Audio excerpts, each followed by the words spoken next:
وسلام على عباده الذين اصطفى. أما بعد فأعوذ بالله من الشيطان الرجيم. بسم الله الرحمن الرحيم. إنما يخشى الله من عباده العلماء.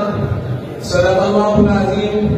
قال النبي صلى الله عليه وسلم العلماء ورثة الأنبياء أو كما قال عليه الصلاة والسلام. سامعین کرام، میرے مسلم و مربی اساتذہ کرام اور گلشن قاسمی کے شکر، آج میں اس مبارک محفل میں جہاں ہر طرف نور کی چادر کری ہوئی ہے، میں چاہتا ہوں کہ اس مقدس ہستی کا تذکرہ کروں کہ جس کی جرأت و شجاعت، دانش مندی، عقل و تدبر اور انقلابی زندگی پر بہت سے لوگوں نے مختلف پہلوؤں سے بہت کچھ لکھا اور کہا ہے اور کہنے اور لکھنے پر مجبور بھی ہوئے ہیں، کیونکہ اس مقدس ہستی نے عزت ہستی پر ایک انقلاب آخری اور نمایاں کارنامہ انجام دے کر تاریخ انسانیت کے اوراق کو اس طرح سجایا ہے کہ جس کا ایک ایک حرف آگے زد سے لکھنے اور میزان عدل میں تولے جانے کے قابل ہے، جن سے میری مراد بدل حریت، امام انقلاب، شیخ الہند حضرت مولانا محمود الحسن دیوبندی کی شخصیت ہے۔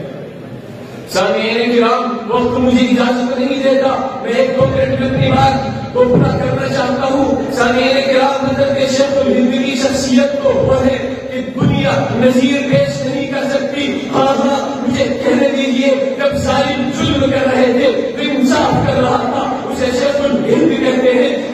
جب باشندگان ہند انگریز کے چنگل میں گرفتار تھی، جو انگریز کے سامنے شمشیر بند لے کے کھڑا تھا، اسے شیخ الہند کہتے ہیں۔ جب باشندگان ہند انگریز کی جوتیاں صاف کر رہے تھے، تو انگریز کی آنکھوں میں آنکھیں ڈال کر انگریز ملعون بھیڑیے کو دنتانے شکن جواب دے رہا تھا، اسے شیخ الہند کہتے ہیں۔ جب انگریز سے ٹکرانے کی بات آئی، جب انگریز سے مقابلہ کرنے کی بات آئی، تو بتاؤ وہ کون تھا جو مالٹا کی بدنام جیل میں قید کاٹ رہا تھا، اسے شیخ الہند کہتے ہیں۔ جب دارالعلوم دیوبند میں انار کے درخت کے نیچے سے علم کا ایک چشمہ پھوٹا تھا، علم کا ایک چراغ روشن ہوا تھا، علم کا ایک آفتاب روشن ہوا تھا، تو اس چشمے پہ بیٹھ کے جس طالب علم نے سب سے پہلے جانوے تلمس لے کے آئے، اس مقدس ہستی کو حضرت شیخ الہند کہتے ہیں۔ اور جب انگریز نے یہاں کے علماء کو چھیننے کی کوشش کی، یہاں کی پرامن فضاؤں کو غبارہ آلود کرنے کی کوشش کی، تو بتاؤ وہ کون تھا کہ جس نے انگریز کے خلاف تحریک ریشمی رومال جاری کیا،